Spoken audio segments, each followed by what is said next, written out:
नहीं आ रही है, स्क्रीन नहीं दिखाई दे रही, तो आप बता देना बच्चे एक बार, ठीक है। चलिए, good evening everyone, good evening. जैसा कि आप सभी लोग जानते हो कि हम कक्षा 10th के लिए विषय गणित यानी कि सब्जेक्ट मैथ्स पढ़ रहे हैं। देखिए, आप सभी लोग ये अच्छे से जानते हो कि आपको अपनी क्लास के दौरान कैमरा और माइक बंद रखना होता है, और आपसे जितने भी क्वेश्चंस पूछे जाएं आपको सभी के आंसर एक्टिविटीज पर क्लिक करके, वन एक्टिव पोल पर क्लिक करके, जो भी ऑप्शन आपको सही लगता है आप उसे दबाएंगे। और यहाँ पर जो वोट लिखा हुआ है आप इसे भी दबाएंगे, तो यहाँ लिखा आ जाएगा वोटेड। जब यहाँ वोटेड लिखा जाएगा तब आप समझना कि आपका आंसर हमारे पास में आ गया है, ठीक है। चलिए, देखिए, हम लोग 10th क्लास के मैथ्स का पहला चैप्टर यानी कि वास्तविक संख्याओं को पढ़ने के लिए जितने जरूरी कंसेप्ट हमें पता होने चाहिए, वो सभी कंसेप्ट हम यहाँ पर इन क्लासेस के अंदर पढ़ रहे हैं। और लास्ट क्लास के अंदर जैसा भी पारस ने बताया था, हम लोगों ने घन और घनमूल के बारे में पढ़ा था। एक बार जल्दी से रिवाइज करते हैं, फिर हम लोग आगे चलते हैं। देखिए, हमारे पास में घन का मतलब क्या होता है? सर, 5 के घन का मतलब है कि आपने 5 को 3 बार गुणा किया है। 5 के घन का मतलब क्या है कि आपने 5 को 3 बार गुणा किया है। और ये कितना हो गया हमारे पास में? 5 गुणा 5 25, और 25 इंटू 5 125, ठीक है। 8 के घन का मतलब है कि आपने 8 को 3 बार गुणा किया है। और बच्चे, 8 को 3 बार गुणा करोगे तो 8 इंटू 8 कितना हो गया? 64। 64 इंटू 8 कितना हो गया हमारे पास में? 512। क्लियर सभी को? Yes sir. ठीक है। फिर हम लोगों ने पढ़ा था कि सर, घन का मतलब होता है कि उसकी घात हम 3 लिखकर दर्शाएंगे। मान लो कहीं लिख दिया जाए 3 का घन, तो सर 3 के घन का मतलब है 3 गुणा 3 तो गुणा 3। और जो संख्या जितनी बार गुणा हो रही है, कितनी बार गुणा हो रही है? एक ही संख्या, एक। आप कहोगे सर 1 2 3, 3 बार गुणा हो रही है तो हमने 3 की घात 3 लिख दी। अगर हमारे पास में लिखा हो बच्चे, कितना लिखा हो? 5 गुणा 5 गुणा 5, तो आप कहोगे सर आंसर आएगा 5 की घात 3, क्योंकि 5 कितनी बार गुणा हो रहा है? 1 2 3। क्लियर सभी को? भाई, घन का मतलब होता है कि उसकी घात 3 लिखकर दर्शाना, ठीक है। चलिए, हम लोगों ने ये चीज लास्ट क्लास में पढ़ी थी, और ये एक मोस्ट इंपोर्टेंट चीज थी हमारे पास में। भाई, मोस्ट इंपोर्टेंट चीज क्या थी? मान लीजिए आप 2 का क्यूब करोगे, इसका मतलब क्या है सर? 2 को हमने 3 बार गुणा किया, 2 गुणा 2 गुणा 2, और सर ये हमारे पास में कितना आ गया? 2 दूनी 4, और 4 दूनी 8। माइनस के 2 का मतलब क्या है? सर, माइनस के 2 की घात 3 का मतलब है कि आपने माइनस के 2 को 3 बार गुणा किया है। आपने माइनस के 2 को 3 बार गुणा किया है, और आप लोग जानते हो, देखिए, अगर आप माइनस की गुणा माइनस में करोगे तो बच्चे प्लस आ जाएगा, 2 की गुणा 2 में करोगे तो 4 आ जाएगा। फिर जब आप लोग आगे गुणा करोगे तो आप लोग करना होगा कि माइनस और प्लस की गुणा। देखो, जब प्लस की गुणा माइनस में करोगे तो माइनस आएगा, और 4 की गुणा 2 में करोगे तो 8 आ जाएगा। कितना आ जाएगा? 8। यानी कि आप बोलोगे सर 2 की घात 3 का मान तो 8 होता है, और 2 माइनस के 2 की घात 3 का मतलब कितना होता है सर? माइनस के 8 होता है। तो आप लोगों को याद क्या रखना है? याद हम लोगों को सिर्फ इतना रखना है कि अगर हम प्लस के नंबर की घात, बच्चे, कैसी संख्या करते हैं? एक विषम संख्या करते हैं, तो आंसर प्लस में आता है। और सर, अगर हम माइनस के नंबर की घात एक विषम संख्या करते हैं तो आंसर हमारा माइनस में आता है। क्लियर सभी को? यस बोलिए सर। तो। ठीक है। चलिए, देखिए, अब हम लोगों ने लास्ट में एक चीज और पढ़ी थी। क्या चीज पढ़ी थी बच्चे? पूर्ण घन और घन संख्या क्या होती है। तो आप लोगों ने एक चीज याद की थी। क्या चीज याद की थी? देखिए, 1 का क्यूब कितना होता है बच्चे? 1। 2 का क्यूब कितना होता है? 8। 3 का क्यूब यानी कि घन मान लो, देखो इंग्लिश में क्यूब बोलते हैं, हिंदी में घन बोलते हैं। बच्चे, 1 का घन का मतलब है 1 को 3 बार गुणा करना, और बच्चे कितना आएगा? 1। 2 के घन का मतलब है कि आपने 2 को 3 बार गुणा किया है, बच्चे कितना आ गया? 8। 3 के घन का मतलब क्या है कि आपने 3 को 3 बार गुणा किया है, और ये कितना आ गया हमारे पास में? 27। 4 के घन का मतलब क्या है कि आपने 4 को 3 बार गुणा किया है, ये कितना आ गया हमारे पास में? 64।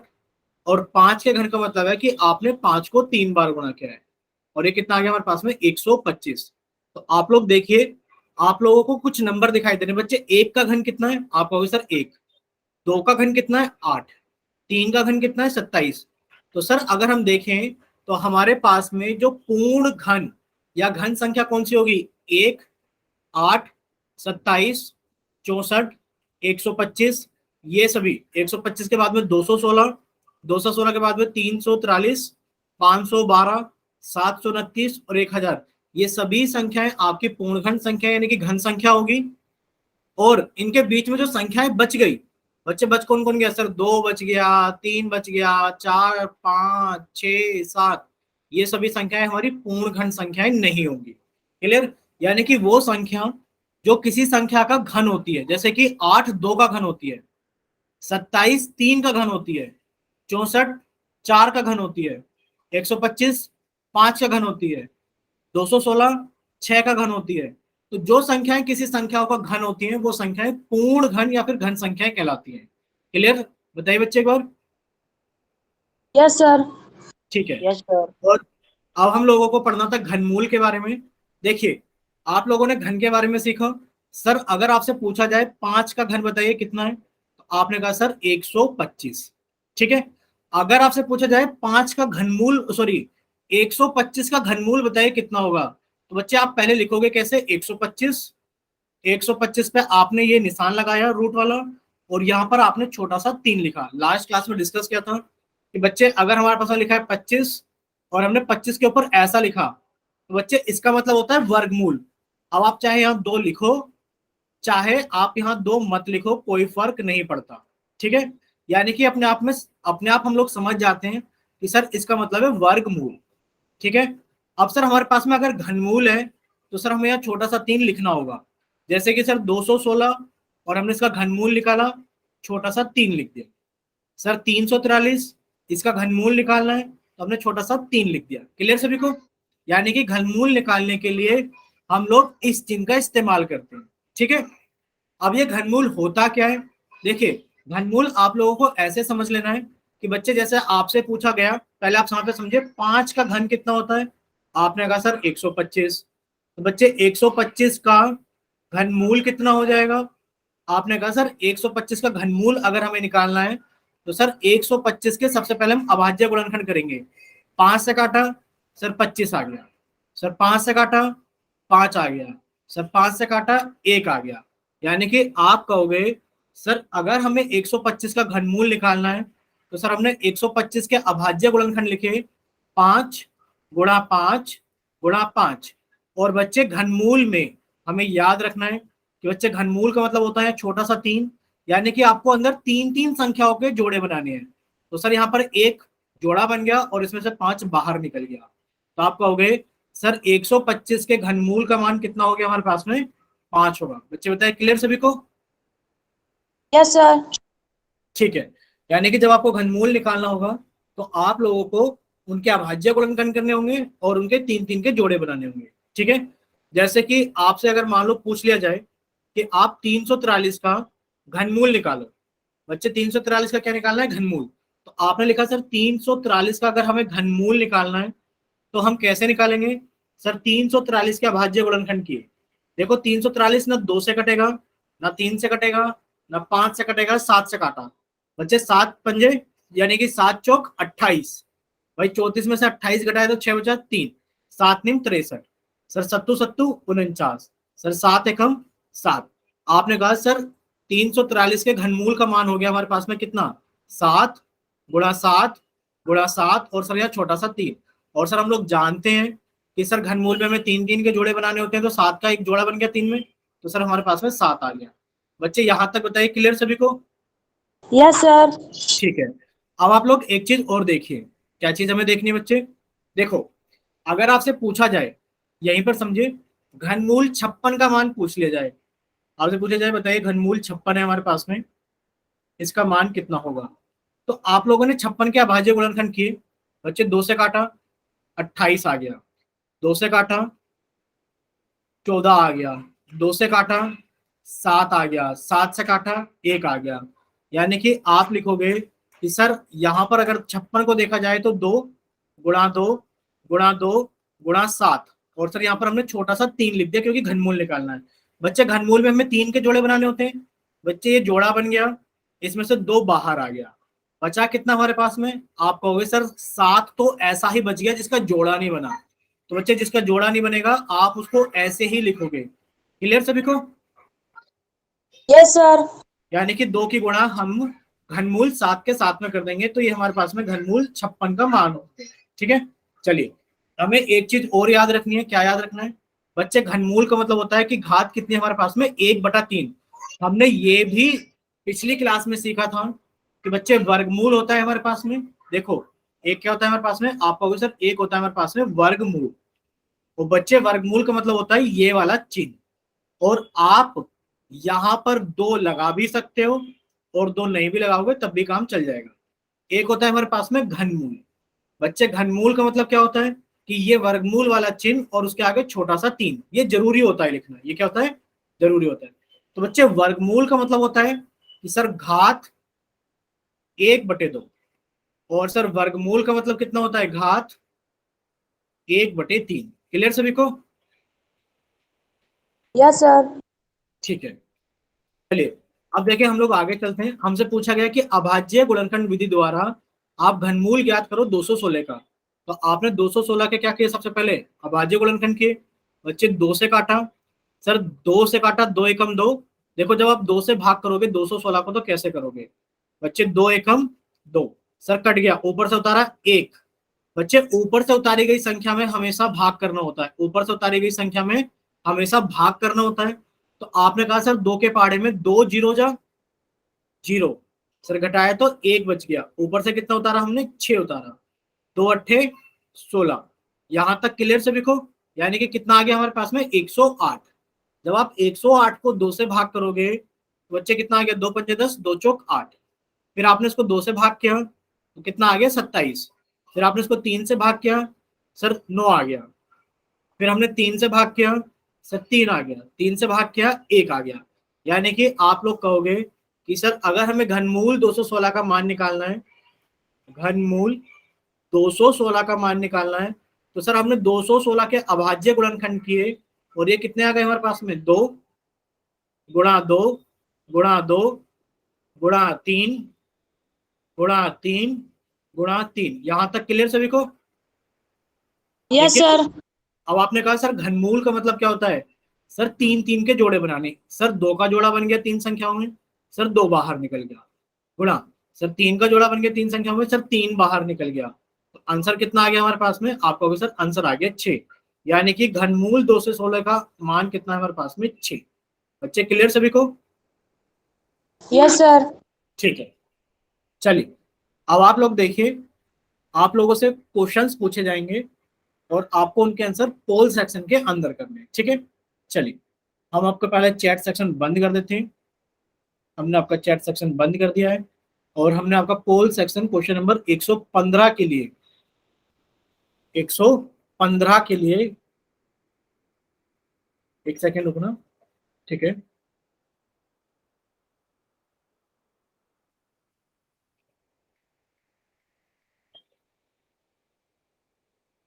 एक 115 के लिए बच्चे हमने आपका पोल सेक्शन ऑन कर दिया है। तो आप लोग इसको सोल्व करो, और सोल्व करने के बाद में सभी बच्चे अपना आंसर जल्दी से पोल सेक्शन के अंदर वोट करें। चलिए सभी बच्चे इसको जल्दी से सोल्व करेंगे और अपना आंसर जल्दी से पोल सेक्शन के अंदर वोट करेंगे, ठीक है? 2 बच्चों का आंसर आ भी गया है, बाकी बच्चे बताइए। चलिए 3 बच्चों का आंसर आ गया है। आप लोगों का पोल सेक्शन बंद कर दिया गया है, और आप लोगों का चैट सेक्शन भी ऑन कर दिया गया है। अच्छा आप हमें एक एक बच्चा कैमरा ऑन करके दिखाओगे अपनी कॉपी की, किस बच्चे ने क्या क्या करा है, बताइए बच्चे। क्या आप लोग अपना कैमरा ऑन करके दिखाओगे कॉपी एक बार? ठीक है, मोहित ने क्या किया है, ठीक है, पारस ने क्या किया है, ठीक है। अनिल आप भी कैमरा ऑन कीजिए बच्चे, अनिल। अनिल आपने कॉपी पे नहीं किया है बच्चे? अनिल बताइए बच्चे एक बार। ठीक है, आपने कॉपी तो दिखाने की कोशिश की है। चलिए देखिए आप लोगों को करना क्या था, बाकी मोहित का और पारस का ठीक है। बच्चे आपसे पूछा गया था 8 का घन, और बच्चे 8 का घन का मतलब होता है 8 की घात 3, यानी कि आपने 8 को 3 बार गुणा किया है। जब आपको 8 को 3 बार गुणा करोगे बच्चे, यहां तो कर लोगे आप, अट्टू अट्टू 64, और 64 की गुणा जब 8 में करोगे बच्चे, 8 चौक 32 का 2, हाथ लगा 3, 8 छिंग 48 और 3 51। कितना आ गया हमारे पास में, 512। क्लियर सभी को? Yes sir. ठीक है, चलिए अभी आपके पास में क्वेश्चन नंबर 116 है, जिसके अंदर पूछा क्या गया है कि आप 343 का घनमूल ज्ञात करो। यानी कि आपको 343 का घनमूल ज्ञात करना है, कितना होगा। चलिए क्वेश्चन हम लोग पोल सेक्शन के अंदर रख देते हैं जल्दी से। Question number 116। चलिए इतने बाकी बच्चे सभी बच्चे सॉल्व कीजिए इसको।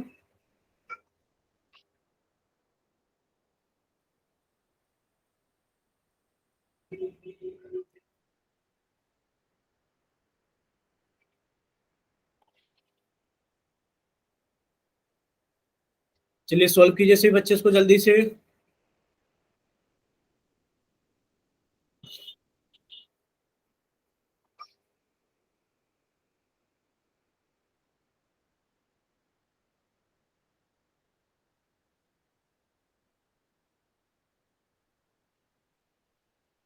चलिए एक बच्चे का आंसर आ गया। हम कॉपी भी चेक करेंगे सभी की, तो कॉपी पे भी सोल्व करना सही बच्चे। ऐसा मत सोचना कि आप कॉपी पे सोल्व नहीं करोगे। ठीक है पारस,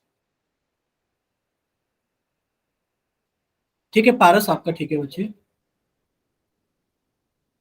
बाकी बच्चे भी अपना कैमरा ऑन करेंगे, कॉपी की तरफ जब सोल्व कर लेंगे सभी बच्चे।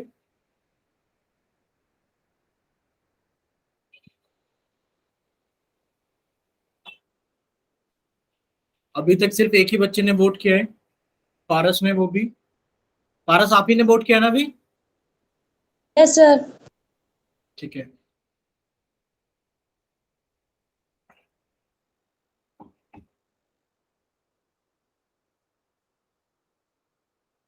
मोहित आप बच्चे बताइए आपका हो पाया कि नहीं हो पाया। मोहित और अनिल भी बताएंगे बच्चे हो पा रहा है कि नहीं हो पा रहा है।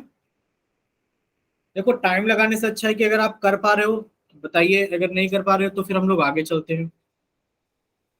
नहीं कर पा रहे सर। 2 मिनट रुक जाओ। ठीक है मोहित, हम आपके लिए बिल्कुल इंतजार करेंगे। कीजिए जल्दी से सोल्व।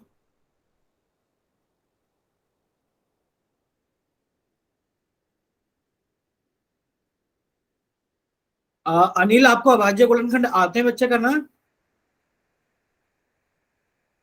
अनिल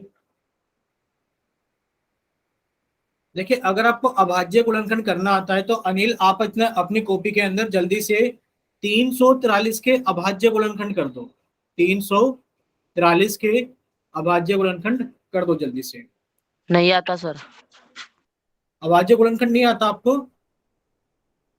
अच्छा 343 के अभाज्य गुणनखंड तो हमने अभी की क्लास में भी किए थे, याद है। नो देखिए सर। नहीं याद है, चलिए कोई बात नहीं। चलिए तो बाकी तो पारस का और मोहित का आंसर आ गया है। देखिए बच्चे अनिल, देखो अभाज्य गुणनखंड मतलब होता है हमारे पास में कि हम इसको अभाज्य संख्याओं से काटेंगे। भाई हमारे पास में अभाज्य संख्या कौन सी है, 2 है, 3 है, 5 है और 7 है। यानी कि हम इन अभाज्य संख्याओं से काट कर देखेंगे ये अभाज्य संख्या वो है जो 1 से 10 के बीच में आती है। तो बच्चे ये 2 से भी नहीं कटेगा क्योंकि इसके लास्ट में क्या है, 3। और 2 से वही संख्याएं कटती हैं जिनके लास्ट में 0 आता है, 2 आता है, 4 आता है, 6 आता है या फिर 8 आता है। ठीक है, 3 से वही संख्याएं कटती हैं बच्चे जिनकी संख्याओं का योग 3 से कटता है।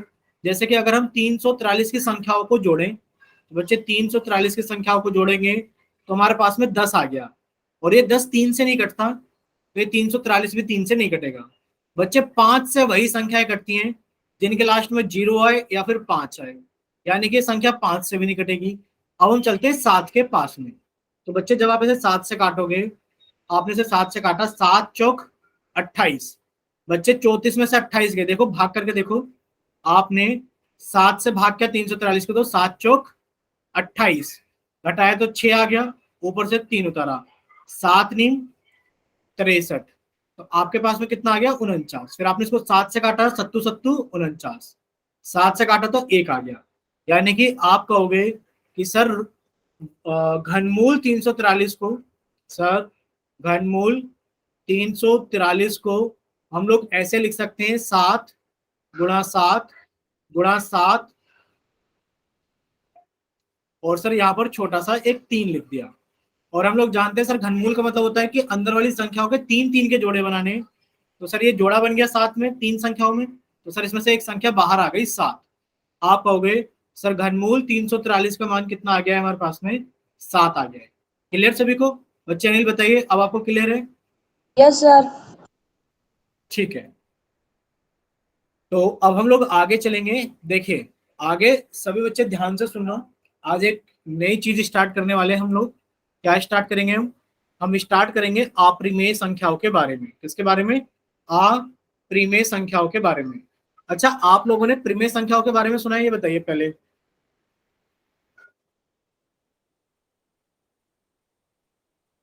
बताइए बच्चे, क्या आप लोगों ने प्रिमेय संख्याओं के बारे में सुना है?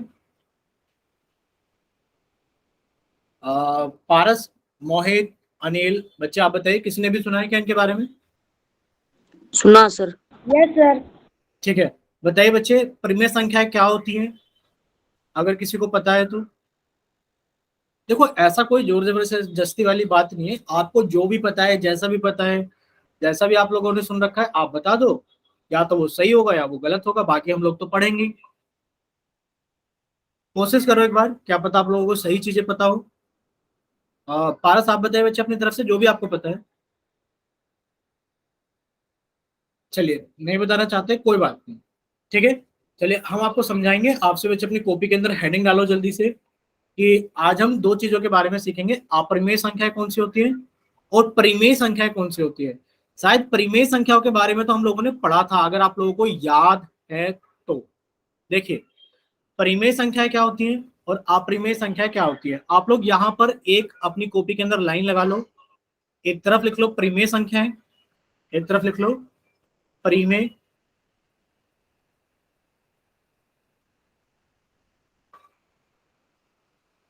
संख्याएं या फिर परिमेय संख्या, और एक तरफ लिख लो आप लोग अपरिमेय संख्या, अपरिमेय संख्या।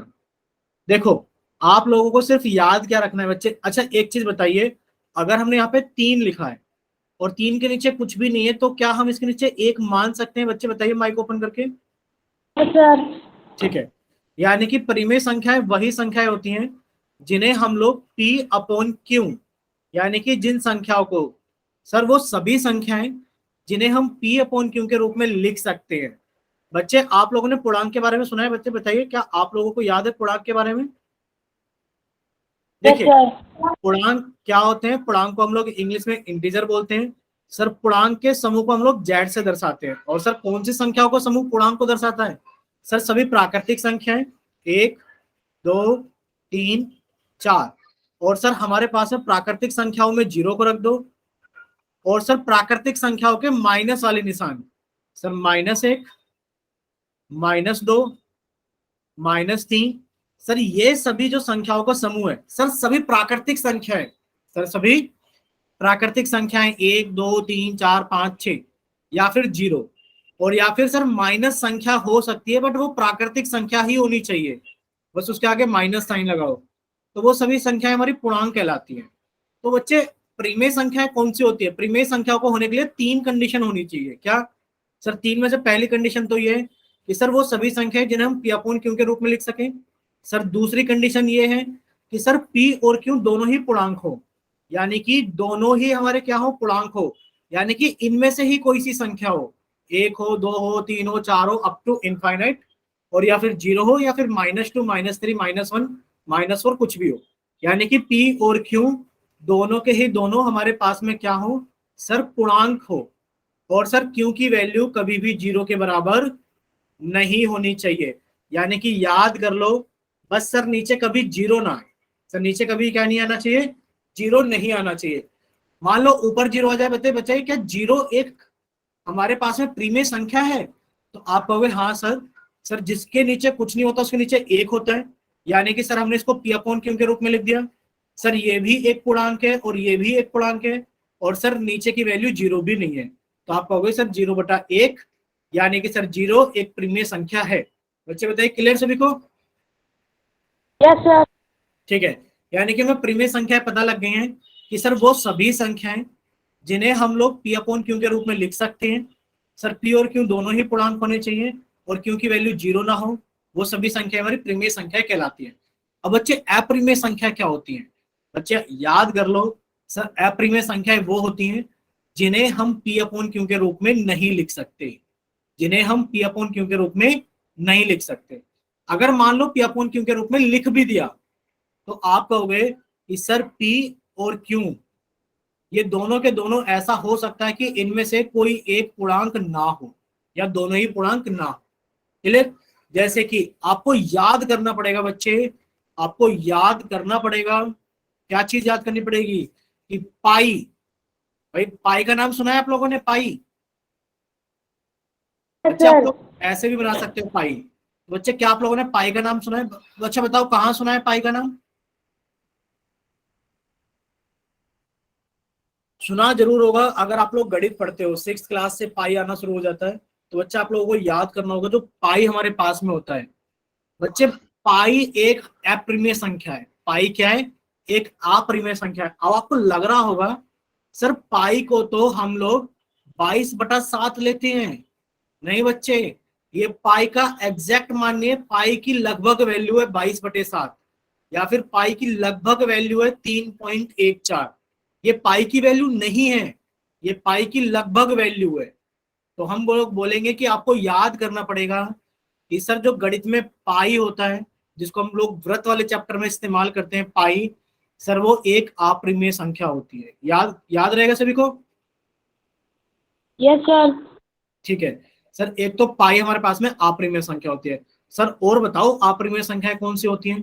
बच्चे क्या आप लोगों ने कभी इस संख्या के बारे में सुना है? बताइए, क्या आप लोगों ने कभी ऐसा सुना है?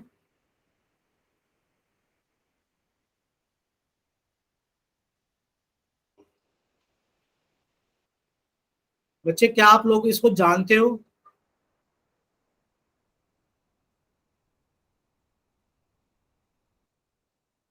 बोलिए बच्चे। आप लोग कहोगे हाँ सर, जाना पहचाना तो लगा। देखो सर, √4 का यानी कि वर्गमूल 4 का मान 2 होता है। आपने सिखाया था सर वर्गमूल 4 का मतलब है 4 के अभाज्य गुणनखंड करो। सर 2 से काटा 2, 2 से काटा 1, यानी कि सर हम वर्गमूल 4 को ऐसे लिख सकते हैं 2 × 2। और सर वर्गमूल का मतलब होता है कि सर दो संख्याओं का जोड़ा बन जाना। सर यहाँ जोड़ा बन गया तो 2 बाहर आ गया, यानी कि सर वर्गमूल 4 का मान कितना होता है? 2 होता है। तो वर्गमूल 4 का मान जैसे 2 होता है, वैसे ही वर्गमूल 3 का मान, सॉरी वर्गमूल 9 का मान कितना होता है? 3 होता है। वर्गमूल 1 का मान कितना होता है? 1। हमने यहाँ पर स्टार लगाया है क्योंकि आपको याद रखना है। वर्गमूल 1 का मान 1 होता है, वर्गमूल 4 का मान 2 होता है, वर्गमूल 9 का मान 3 होता है, वर्गमूल 16 का मान बच्चे 4 होता है।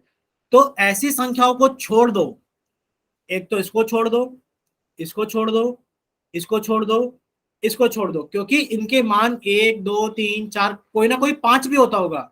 बच्चे वर्गमूल 25 का मान 5 होता है, तो आप वर्गमूल 25 को छोड़ दो। सर ऐसे वर्गमूल वाली संख्याओं को छोड़ दो जिनका मान हमारे पास में आ जाता है। बाकी ये जितनी भी वर्गमूल वाली संख्याएं हैं, और बाकी की जितनी भी वर्गमूल वाली संख्याएं हैं, सभी संख्याएं अभाज्य संख्याएं होती, सॉरी सभी की सभी संख्याएं अप्रिमेय संख्याएं होती है। बोलो क्लियर? Yes sir. ठीक है। जैसे कि आप लोगों से पूछा जाए तो अप्रिमेय संख्याएं कौन सी होती हैं? आप लोग कहोगे सर अप्रिमेय संख्याओं के बारे में ज्यादा कुछ नहीं होता। सर अप्रिमेय संख्याएं वो संख्याएं होती है जिन्हें हम पी अपॉन क्यू के रूप में नहीं लिख सकते।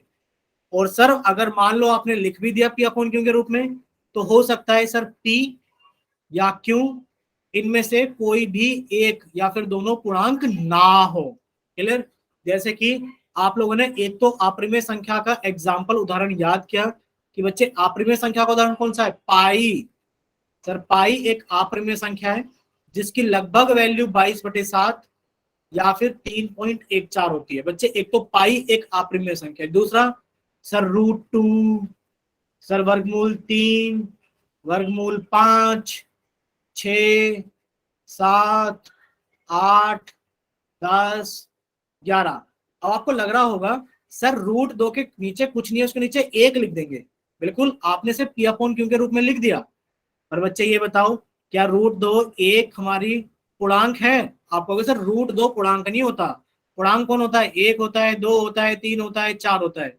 सर पूर्णांक की लिस्ट में तो √2 आता ही नहीं है, तो हम कह देंगे सर √2/1 हमारी प्रिमेय संख्या है, यानी कि प्रिमेय संख्या नहीं है तो ये कैसी संख्या है रूट 2 हमारी, आप कहोगे सर रूट 2 हमारी एक अप्रिमेय संख्या है। क्लियर? Yes sir. ठीक है, तो अब हम लोग अपनी डेफिनेशन से समझते हैं। देखिए, आप लोगों ने प्राकृतिक संख्याओं के बारे में अवश्य सुना होगा। बच्चे, प्राकृतिक संख्याएं कौन सी होती हैं, हम आपको डिटेल में समझाते रहेंगे एक एक करके। यानी कि सर प्राकृतिक संख्याएं वो संख्या होती है जिन्हें हम लोग गणना करने में इस्तेमाल करते हैं। सर प्राकृतिक संख्याओं के समूह को हम लोग n से दर्शाते हैं, और जो सर प्राकृतिक संख्याओं का समूह होता है वो होता है सर जो गणना करने के लिए इस्तेमाल की जाती है। जैसे कि राहुल को स्कूल क्लास के अंदर खड़ा किया जाए और राहुल से पूछा जाए बताओ क्लास में कितने बच्चे हैं, तो राहुल गिनना शुरू करेगा 1 2 3 4 5 और 100, यानी कि राहुल ने गिनना शुरू किया 1 से। यानी कि जो प्राकृतिक संख्याएं होती है वो 1 से शुरू होती है। ठीक है, अब आपसे पूछा जाए बताइए क्या आप लोग पूर्ण संख्याओं के बारे में जानते हो, आप कहोगे हाँ सर। पूर्ण संख्याओं के समूह को सर हम लोग W से दर्शाते हैं, पूर्ण संख्याओं के समूह को हम लोग W से दर्शाते हैं। और जो सर पूर्ण संख्याओं का समूह होता है कुछ नहीं होता सर, प्राकृतिक संख्याओं का ही समूह होता है। 1 2 3 4 5, बस सर फर्क इतना होता है कि अगर प्राकृतिक संख्याओं के समूह में हम लोग 0 को भी रख दें तो सर ये जो नया समूह बनता है ये हमारा पूर्ण संख्याओं का समूह बनता है। क्लियर? अब सर पूर्णांक क्या होता है, पूर्णांक तो अभी आप लोगों को समझाया गया जस्ट अभी अभी। बच्चे, पूर्णांक हमने अभी अभी पढ़ा है कि पूर्णांक के समूह को हम लोग Z से दर्शाते हैं। और सर ये कुछ नहीं होता सर, प्राकृतिक संख्याओं का समूह 1 2 3 4 अप टू अनंत। सर प्राकृतिक संख्याओं के समूह में आप 0 को रख दो, और सर प्राकृतिक संख्याओं के माइनस वाले निशान -1 -2 -3 एंड सो ऑन, ये सभी के सभी हमारे क्या कहलाते हैं, पूर्णांक कहलाते हैं। क्लियर सभी को? Yes sir. अब बात आती है क्यों, यानी कि प्रिमेय संख्या की। आप लोग जानते हो सर प्रिमेय संख्या अभी तो आपने पढ़ाया वो सभी संख्याएं जिन्हें हम P अपॉन Q के रूप में लिख सकते हैं। सर P और Q दोनों के दोनों हमारे पूर्णांक होने चाहिए, और सर Q की वैल्यू कभी भी हमारी 0 के बराबर नहीं होनी चाहिए। वो सभी संख्याएं हमारी प्रिमेय संख्याएं कहलाती हैं। क्लियर? Yes sir. ठीक है, अब देखिए हम लोग आगे चलते हैं। ये तो हम लोग समझ ही चुके हैं, अब इसमें क्या समझना। देखिए, आप प्रिमेय संख्या कौन सी होती है कि वह संख्या जिसे हम P अपॉन Q के रूप में नहीं लिखा जा सकता, जहां P और Q पूर्णांक है और Q की वैल्यू 0 ना ही होती है। ठीक है, Q की वैल्यू कभी 0 के बराबर नहीं होती, वो सभी संख्या हमारी अप्रिमेय संख्या कहलाती हैं। बच्चे, हम लोगों को तो एग्जाम्पल याद रखने हैं, जैसे कि √3 √7 √2 √5 √6 इत्यादि। यानी कि सर वो सभी संख्याएं जो रूट में लिखी जाती हैं, बस सर ऐसी संख्या ना हो, क्योंकि सर √4 का मान 2 होता है, सर √4 को मत लेना, सर √9 को मत लेना क्योंकि इसका मान 3 होता है, सर √16 को मत लेना क्योंकि इसका मान 4 होता है। तो ऐसी संख्याओं को छोड़ दो, जो हमारी पूर्ण वर्ग संख्याएं होती हैं उनको छोड़ दो। उनके अलावा बाकी जितनी भी संख्याओं का हमने वर्गमूल लेकर लिखा होता है वो सभी संख्याएं क्या कहलाती है, हमारी अप्रिमेय संख्या कहलाती है। और हमने याद किया था पाई, सर पाई भी एक अप्रिमेय संख्या होती है जिसकी लगभग वैल्यू, लगभग बराबर नहीं है, लगभग वैल्यू 22/7 या 3.14 होती है। लगभग वैल्यू है, बराबर वैल्यू नहीं। क्लियर सभी को? Yes sir. ठीक है, अब देखिए आप लोगों से क्या पूछा गया है कि बच्चे यहाँ लिखा हुआ है कि आप अप्रिमेय संख्याओं को कैसे दर्शाते हो। आप अप्रिमेय संख्याओं को क्यों, देखो बड़ा क्यों और उसके ऊपर छोटा सा C लिखकर दर्शाते हो। याद रहेगा सभी को कि हम लोग अप्रिमेय संख्याओं को कैसे दर्शाते हैं। सर हम लोग अप्रिमेय संख्याओं को ऐसे दर्शाते हैं, कैसे सर, क्यों और क्यों के ऊपर छोटा सा C। क्लियर सभी को? Yes sir. ठीक है, और देखिए यदि वर्गमूल यानी कि स्क्वायर रूट यानी कि वर्गमूल के अंदर कोई पूर्ण वर्ग संख्या नहीं है तो वह एक अप्रिमेय संख्या होगी, जैसे कि √3 √5 √2 √12। क्लियर? चलिए अब आप लोगों से कुछ क्वेश्चंस पूछे जाएंगे, ठीक है, पोल सेक्शन के अंदर। बताओ इनमें से कौन सी संख्या एक अप्रिमेय संख्या है, बताइए इनमें से कौन सी संख्या एक अप्रिमेय संख्या है। पोल सेक्शन में आप लोग वोट करोगे। हम पोल सेक्शन ऑन कर दे रहे हैं क्वेश्चन नंबर 117 के लिए। एक सेकंड रुकना सिर्फ, क्वेश्चन नंबर 117 के लिए।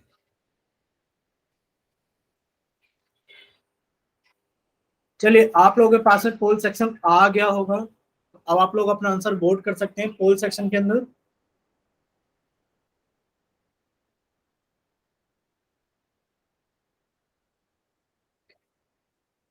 सोच समझ के करना। अपरिमेय संख्या कौन सी होती है सर? अपरिमेय संख्या वो होती है जिन्हें हम P अपॉन Q के रूप में नहीं लिख सकते।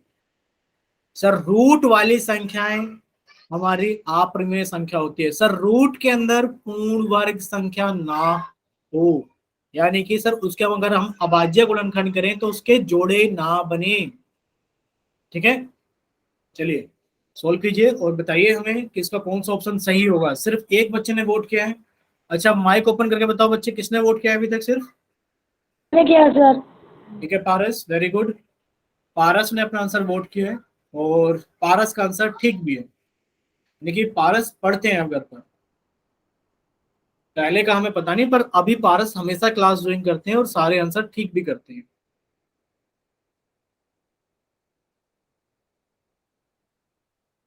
अगर अनिल भी सारी क्लासेस ज्वाइन करते शुरू से लेकर अब तक, तो शायद अनिल भी काफी सारी चीजें सीख जाते।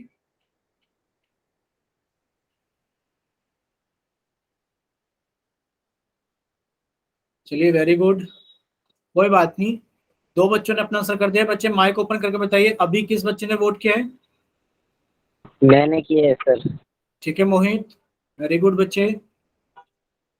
बाकी अनिल आप भी बताइए बच्चे, कोशिश कर रहे हो कि नहीं कर रहे हो आप?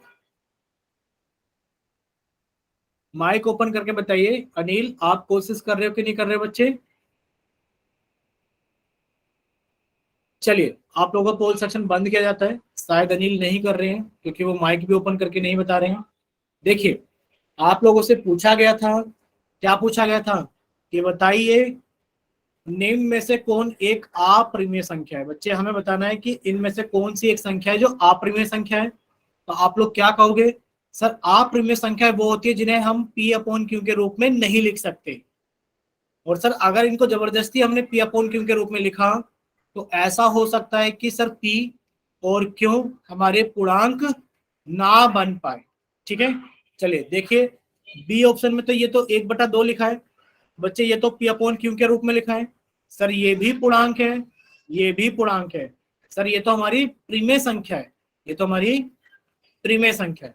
सर रूट 25 को अगर देखा जाए तो सर अगर हम 25 के अभाज्य गुणनखंड करेंगे तो 5 गुणा 5 आएगा।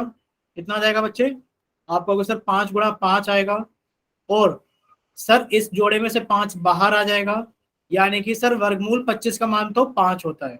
इसके नीचे कुछ नहीं होता, उसके नीचे 1 होता है। आप ये कहोगे सर ये भी पूर्णांक है, ये भी पूर्णांक है, और क्योंकि वैल्यू 0 भी नहीं है तो ये भी क्या हो गई हमारे पास में? प्रिमेय संख्या हो गई। कैसी हो गई? प्रिमेय संख्या हो गई। अब यहाँ पे लिखा हुआ है 4/5। बच्चे 4/5 में आप लोगों को थोड़ा बहुत तो आइडिया होगा कि जब हम इस दशमलव को हटाते हैं तो इसके नीचे 1 लिखते हैं दशमलव के लिए, और दशमलव के आगे जितनी संख्या है उसके लिए हम उतनी 0 लगाते हैं। यानी कि 4.5 को हम लोग 45/10 लिख सकते हैं। तो ये भी क्या हो गई हमारे पास में? प्रिमेय संख्या हो गई। तो बच्चे बचा कौन हमारे पास में? √11। आप लोग जानते हो अप्रिमेय संख्या कौन सी होती है? आप कहोगे सर वो सभी संख्याएं जो रूट में लिखी होती है। सर अप्रिमेय संख्या या तो पाई होती है, सर पाई, मैथ वाली पाई, गणित वाली पाई, 22/7, जिसकी लगभग वैल्यू 22/7 होती है, या फिर लगभग वैल्यू 3/4 होती है। ये इसकी वैल्यूज नहीं है, ये इसकी लगभग वैल्यू। एक तो सर पाई अप्रिमेय संख्या है, एक तो पाई अप्रिमेय संख्या है। दूसरा sir √2, √3, sir √5, √6, √7, √8, √10, √11 and so on. तो आप कहोगे सर एक √11 हमारे पास में अपरिमेय संख्या है। क्लियर सभी को? Yes sir. ठीक है, चलिए अब आप लोगों से एक और क्वेश्चन पूछा जाता है। बताइए निम्न में से कौन एक अपरिमेय संख्या है? इनमें से आप लोगों को एक अपरिमेय संख्या पहचाननी है। थोड़ा सा टफ क्वेश्चन है बट आप लोग कर सकते हो। देखो यहाँ लिखा है 4.5, यहाँ लिखा है √27 और उसके नीचे 3। देखो यहाँ ये लिखा हुआ है, ठीक है, यानी कि √27 और उसके नीचे 3। बच्चे यहाँ लिखा हुआ है अंडर रूट में 16/4। ये दोनों ही अंडर रूट में है, ये दोनों ही क्या है? ये दोनों ही अंडर रूट में है। 16/4 और यहाँ पे लिखा है √81। चलो एक बार आप लोग ट्राई करो क्वेश्चन नंबर 118। हम आपका पोल सेक्शन ऑन कर देते हैं क्वेश्चन नंबर 118 के लिए।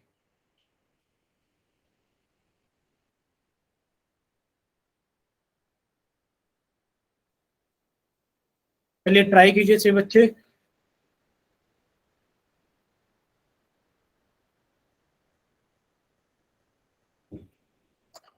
ठीक है, एक बच्चे ने आंसर किया है। बच्चे बताइए किसने अपना आंसर वोट किया है अभी? क्या है सर? ठीक है, पारस।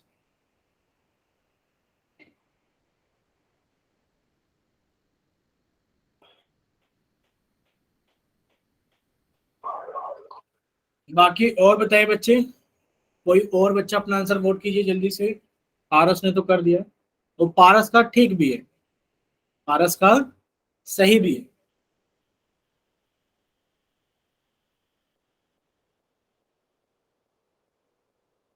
पारस आपने कॉपी पे सॉल्व किया है बच्चे? हम आपकी एक बार कॉपी भी देखेंगे लास्ट में, जब सभी बच्चे अपना आंसर पोल सेक्शन में वोट कर देंगे। अभी मत दिखाना, हम लास्ट में देखेंगे। बताइए आपने सॉल्व किया है ना पारस? नो सर, वो चलिए अगर नहीं सॉल्व किया कोई बात नहीं, आप एक्सप्लेन तो कर दोगे कि आपने कैसे किया इसको सॉल्व? Yes sir. ठीक है, सर √16/4 का वो बनता है सर, 16 का 4 होता है और 4 का 2 सर। ठीक है। 27 √27/3 का सर होता नहीं सर, नहीं 27 का नहीं 3 का। ठीक है, 81 भी सर प्रीमिय संख्या है और 4.5 भी प्रीमिय संख्या है सर। ठीक है।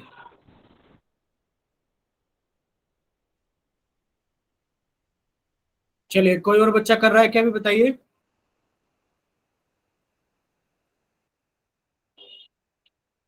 मोहित आप कर रहे हैं बच्चे?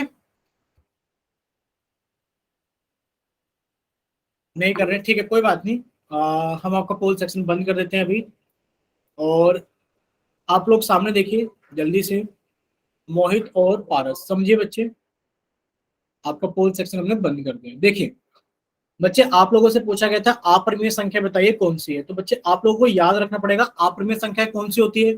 सर एक तो पाई हमारी अपरिमेय संख्या है सर, जिसकी लगभग वैल्यू 22/7 होती है, या फिर सर लगभग वैल्यू 3.14 होती है। ठीक है सर, एक तो ये संख्या हमारी अपरिमेय संख्या है। और कौन सी है sir? √2, sir √3, sir √5, sir √6, sir √7, √8, √10, √11, √12, √13, √14, √15 और √17।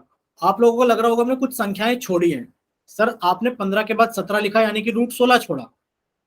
फिर आपने सर √8 के बाद में √9 छोड़ा।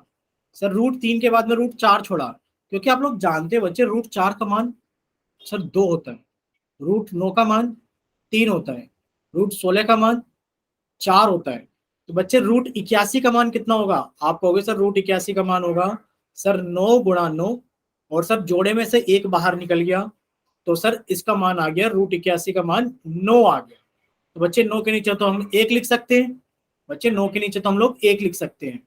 और सर ये तो P/Q के रूप में आ गई, यानी कि सर ये तो हमारे पास में एक प्रिमेय संख्या हो गया। हमें नहीं चाहिए, हमें अप्रिमेय संख्या चाहिए, यानी कि ऑप्शन गलत हो गया।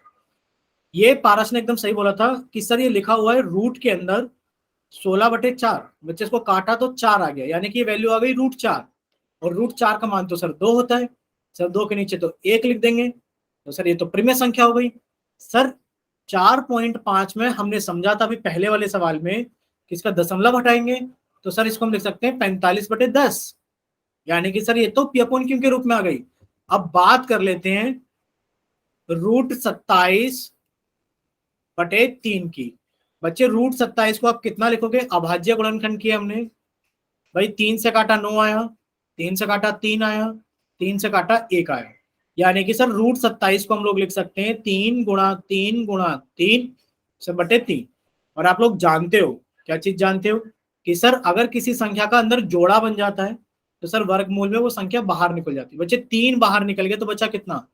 √3/3।